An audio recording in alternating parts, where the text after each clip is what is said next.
Sis, this project, oh my goodness, M8482 was a disaster. It started out so rocky. I was going to throw in the towel as soon as I ran into my first trouble because I was just not feeling it at all. I went to the store, the fabric store, and I got a fabric that I thought matched, but the fabric store lighting is so bad. And I usually take out my camera light to light the way the best I can. But as soon as I got it out to the sunlight, I knew it was going to be bad. It was more of a bluish gray than the light gray that I needed. So I was like, well, let me just work with it. Maybe it'll grow on me. Maybe it'll blend well. I started working with it and I forgot that I had to grade up this pattern. So I needed more fabric and I only got like 5 yards of fabric. I needed like 6 yards of fabric. So I had to stop right then, go back to the fabric store, could not find the fabric. Could not find the rest of the fabric to get a 6th yard. So I was sunken. I was in the upside down. I just did not want to be here anymore in this sewing room. And I was going to just be like, sis, I was going to call my sis up that I'm making a skirt for and be like, listen, I can't do this. But I didn't want to concede to defeat. So I went back to the fabric store, found a different fabric, and started to grade it up and to work with it. I still did not feel very right about this particular pattern, but I got through it. So this was my big monster of a project, but it turned out like this and I'm very happy with it. So I'm going to show you so you don't run into the same issues that I did with M8482.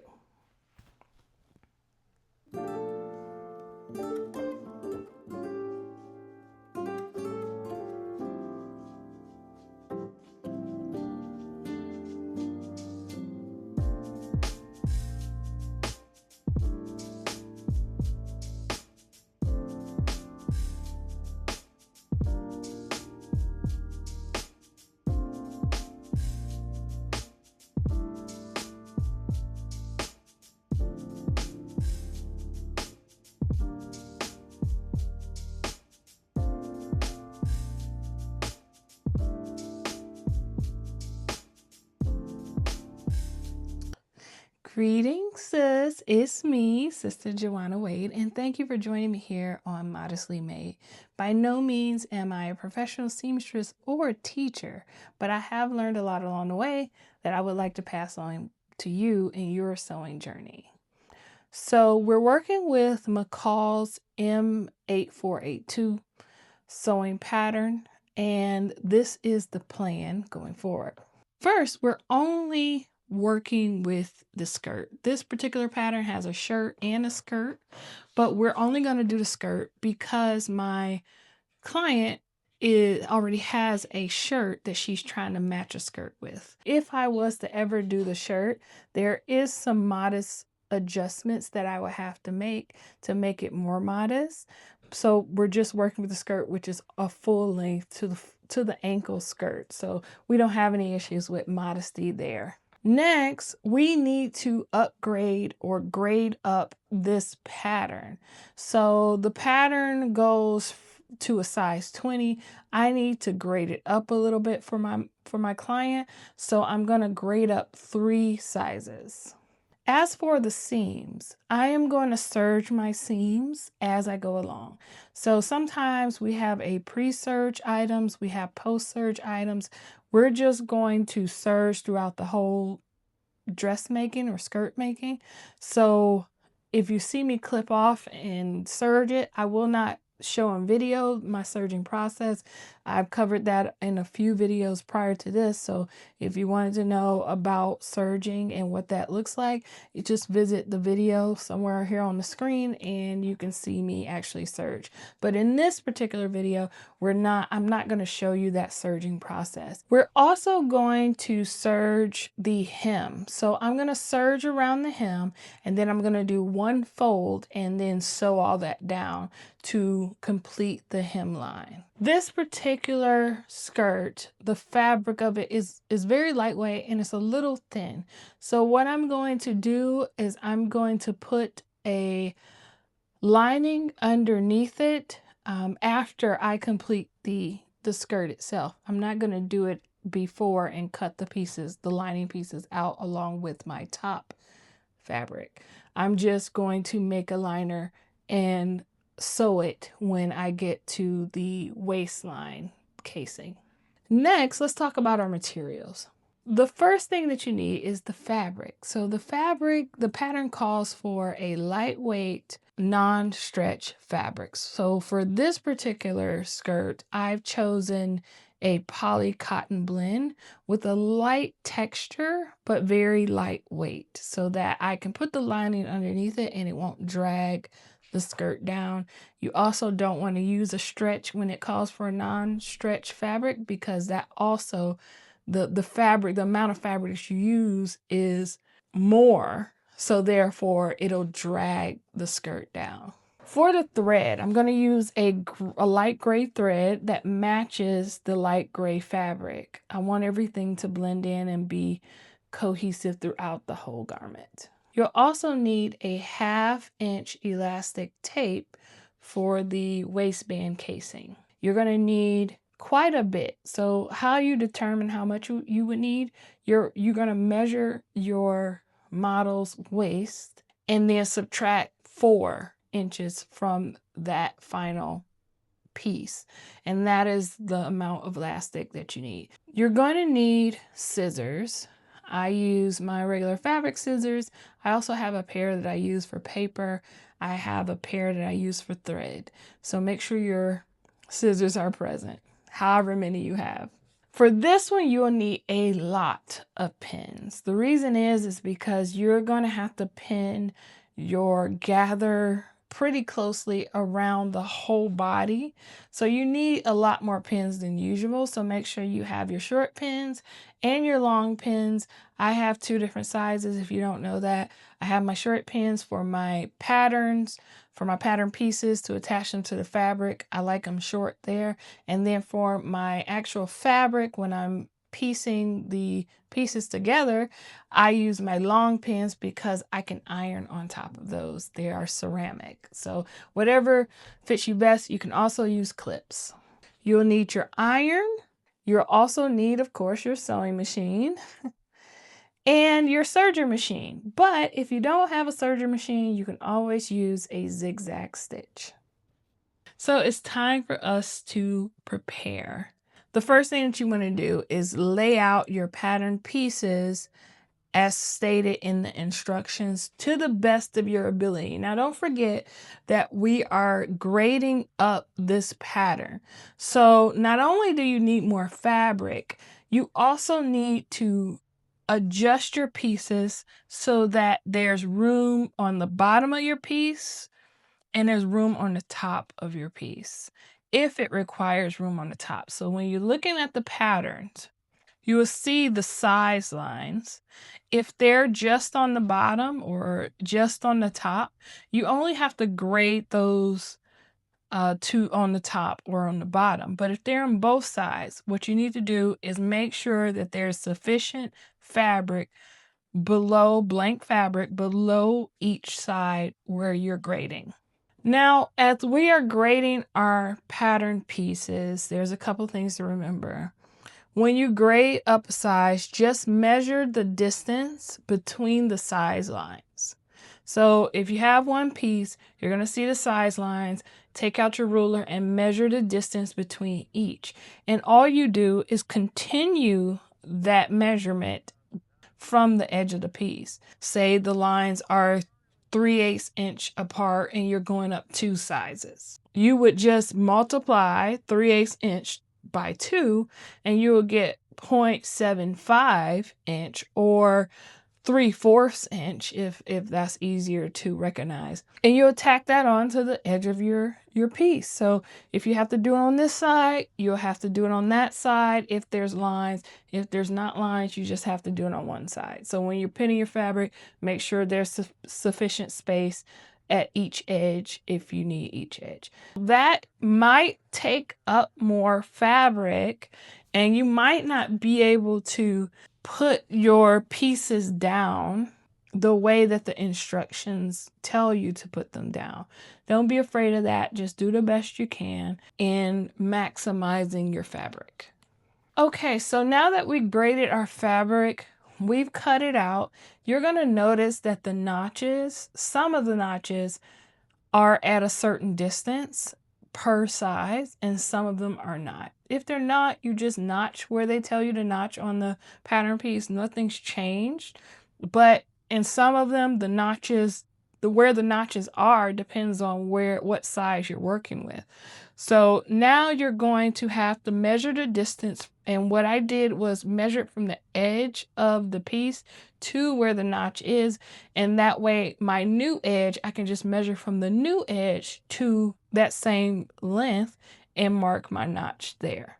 Next in our preparations, let's go ahead and cut our 3 pieces of elastic.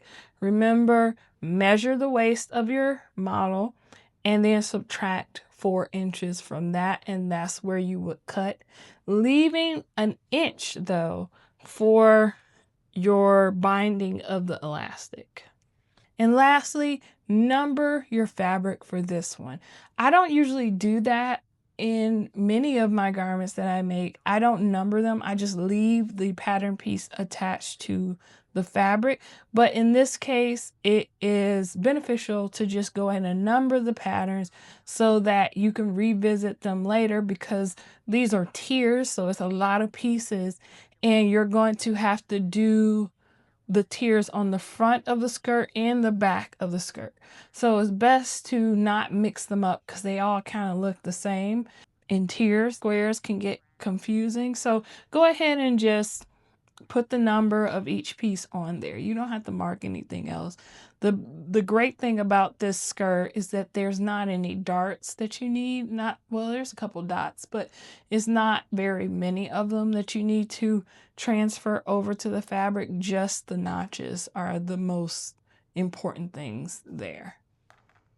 All right, so let's start sewing our project. I get very excited with this, even though this one gave me quite the fuss, but I still get excited about sewing. So we're gonna start our front yoke and our front tiered section. So first, step number 1, gather your tier 1 pieces. This is piece 10. So it states, gather up upper edge of 1 tier 1 number 10 piece. So just one of the number 10 pieces between the seam lines. So you know your seam line is where you're leaving your 5/8 inch seam. So that's about the width of an index finger. So put your index finger down. That's where you start your gather stitches. Remember to open up the length of your gather stitches to the highest it can go on your machine. Do not back stitch on either the end or the beginning. Just a straight stitch across the top of this piece. And then do it again where the second row is about 1/8 of an inch from the top row of gather stitch. Also, leave long thread tails on the beginning and at the end so that you have sufficient amount of string to pull those gathers up. The goal is for this step is that you're making your top edge of your first tier to fit the bottom edge of your yoke front. The yoke is the piece of fabric that is before your tiers. So it's going to go around actually the hips of the model. And that piece is narrower within your tier. So the goal is to put gathers in your tier so you can pull them to fit the bottom of the yoke piece. Now let's move on to step 2. Attach tier 1 to the yoke piece. So what we created in step 1, the gather, we're going to actually attach it to the yoke piece. So pin tier to the lower edge of one of the yoke front pieces. This is piece 9. Matching center and notches, adjust gathers, base stitch, stitch again 1/4 of an inch or 6 millimeters away in seam allowance. Press seam up, and to note, remaining yoke section will be used for the back. So put that piece aside along with your second piece of tier 1. So basically we're taking one of the yoke fronts and attaching the tier 1 to the yoke front. So you're going to match at the center marks, you're going to match at the notches, and you're going to put the sides together, and you're going to pull the gather threads until the gather edge matches the yoke. Once you have that, make sure you're spreading the gathers evenly throughout the whole piece, and you're going to pin, you're going to base stitch it. So you're going to put in a permanent stitch, and then you're going to press the seam upward. That's another thing that we should have planned for. What direction is our seams going to go?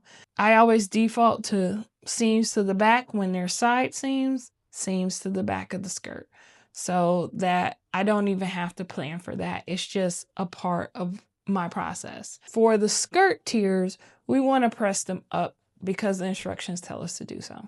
Now let's move on to step 3. So in step 3, we're going to join the tier 2 pieces together. Stitch 1 tier 2 section 11, 1 tier 2 section 12, and 1 tier 2 section 13 together, matching the notches. So this is going to be a long piece that's going to act as one full tier. Make sure you note that the remaining tier sections will be used for the back, so put those aside.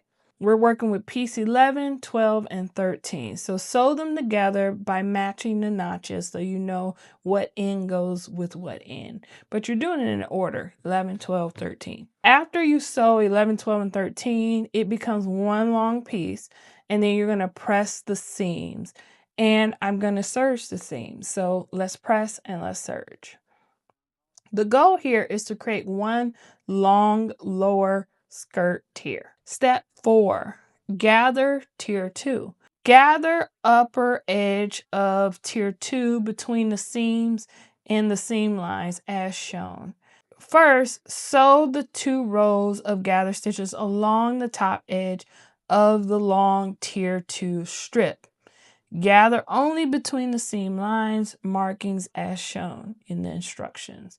So the goal for this is to make tier 2 small enough to fit in the bottom edge of the upper skirt section. So we're going to put our gather stitches again in here, making sure that we leave long tails, making sure that we open up our stitch length to the highest it can go on our machine, and we're going to sew in one row and then the other row underneath that about 1/8 of an inch from the top row. Step 5, attach tier 2 to the front. So pin tier to lower edge of the front, matching center and notches, placing seams at small dots, adjust gathers, base, stitch, stitch again at 1/4 inch or 6 millimeters away from the seam allowance, and then press the seams up.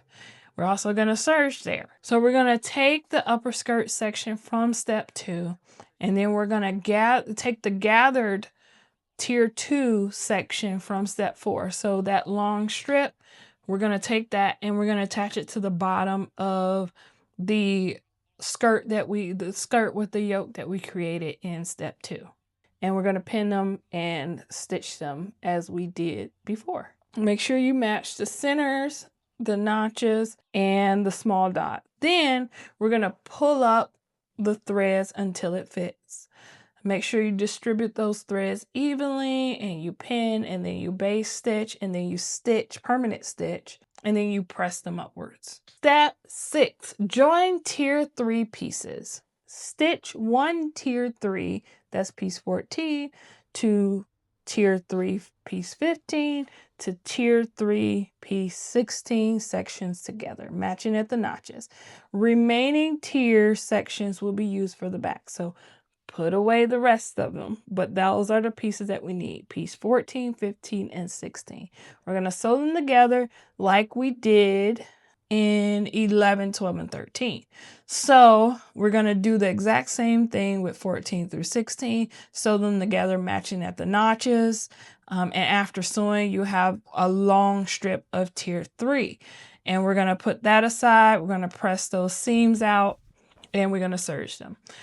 The goal here is to create one continuous tier 3 section for the front of the skirt. Step 7, gather tier 3. So we're going to gather again. So gather up upper edge of tier 3 between the seams and seam lines as shown in the instructions. So we're sewing those 2 rows. You know how to gather stitch by now.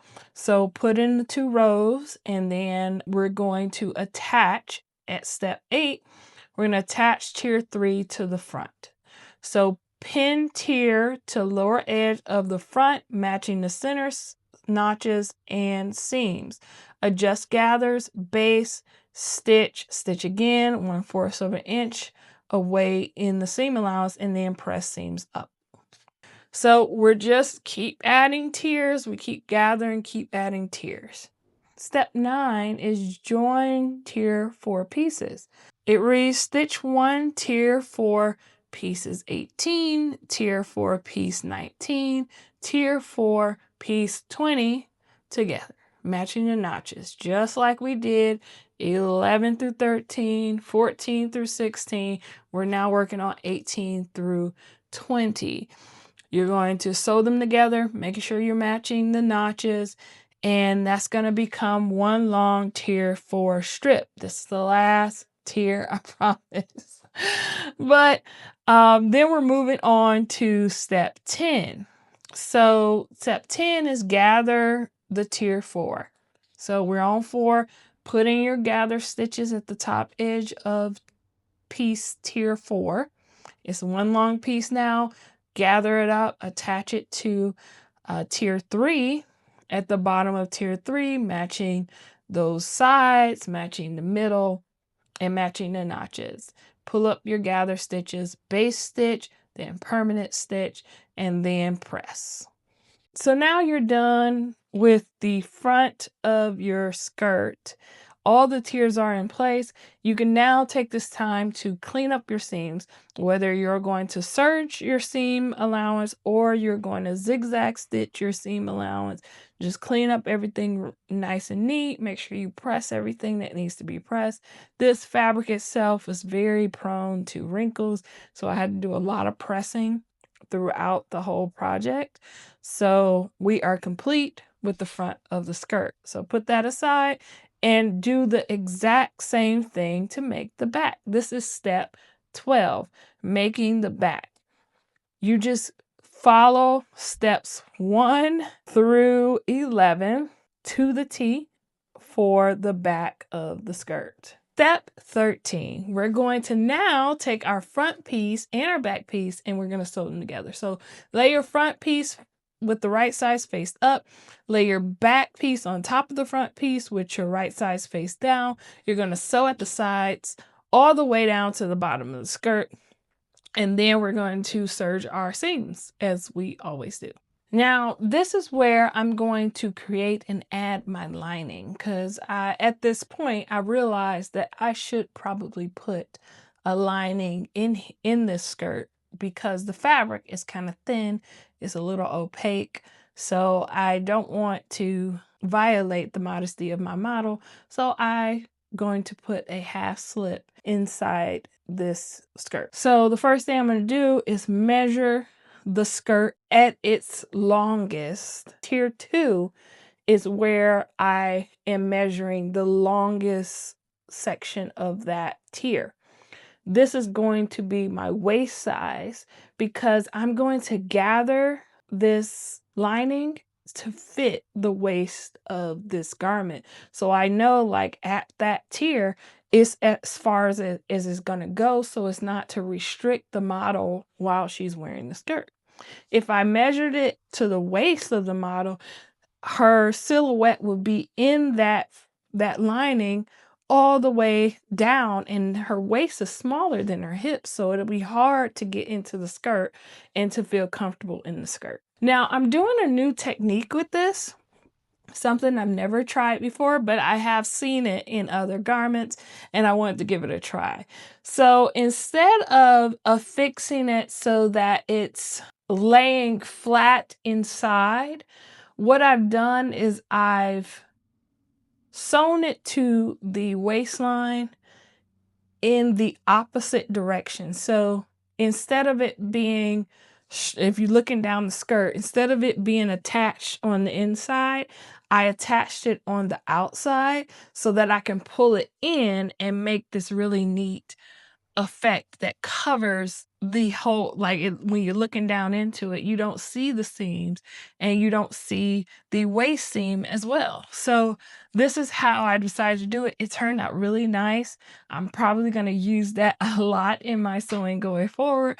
So I hope that you enjoy that. And I'm going to make a video about how to fully do this lining technique. It's not something I looked up. I just kind of liked the way it looked in one of my skirts or one of my dresses, and I thought I would give it a try. I can figure it out. I'm going to show that in another video one day. Step 14, making the casing.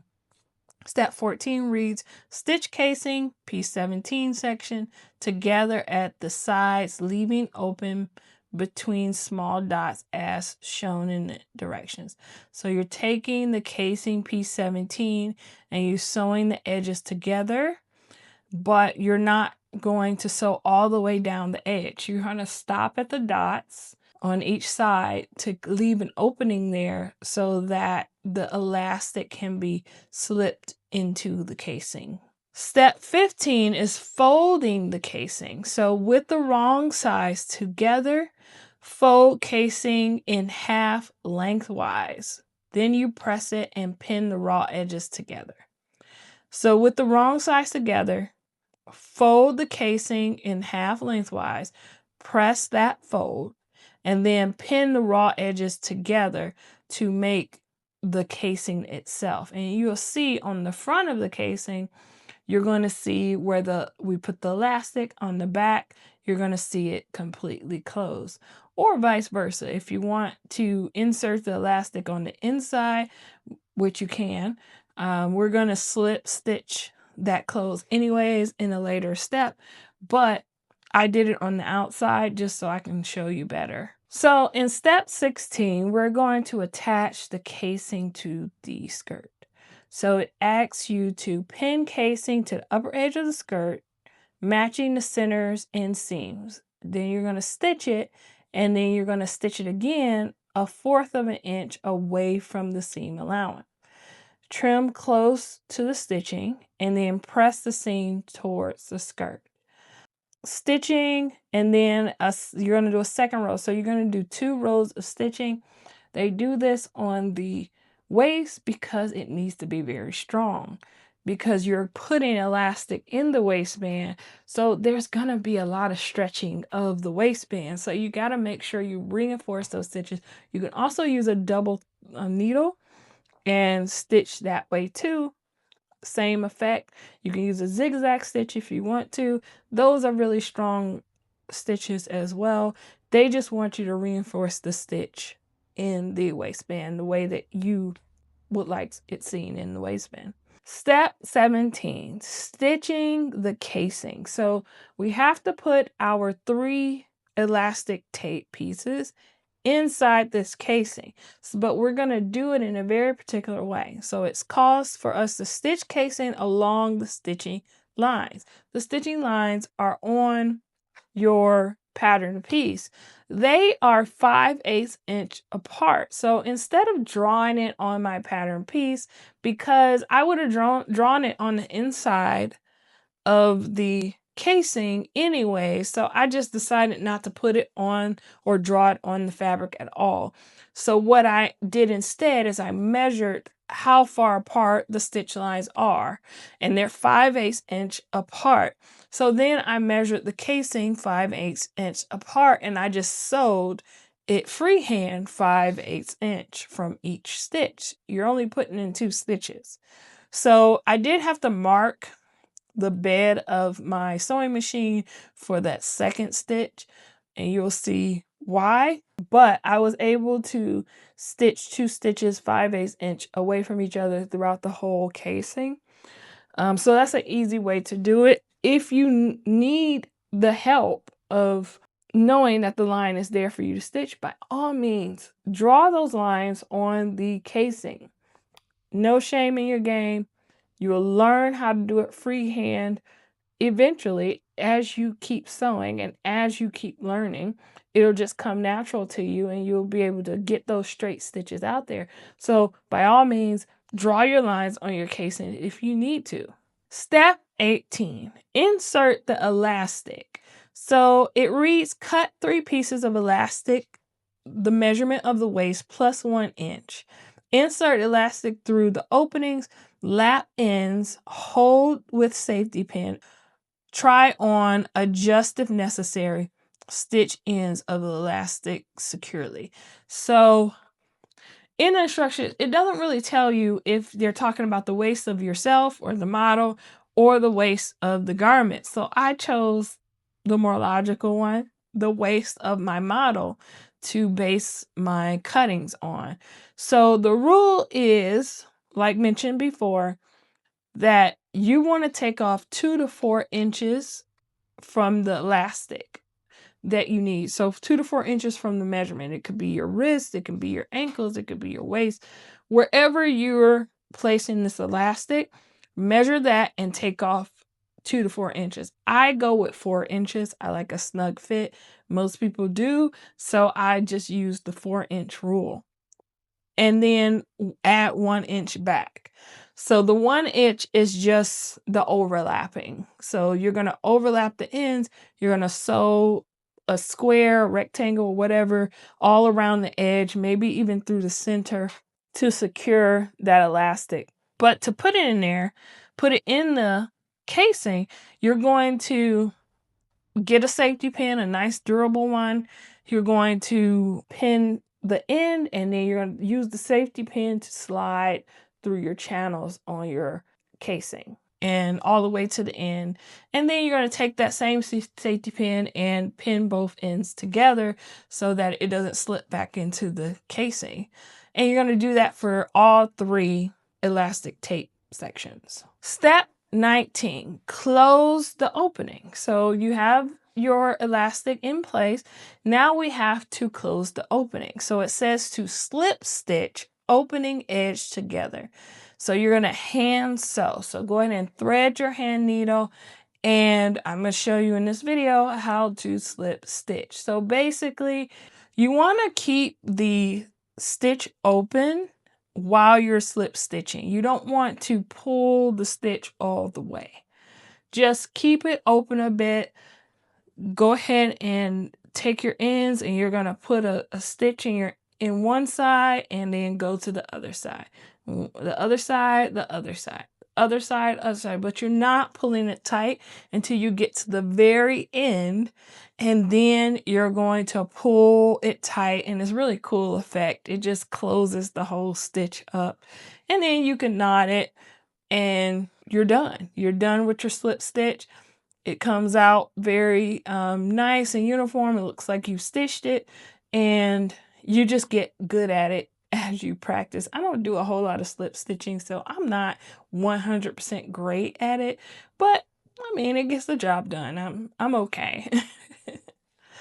And the final step is step 20. So we're going to hem our skirt. So it says make narrow hem at lower edge of the skirt. Like before I said, I'm going to serge around the entire bottom of the skirt, and then I'm going to fold and sew. I'm going to do 1 fold and sew that down as my hem. I'm going to press it, making sure it comes out nice and neat.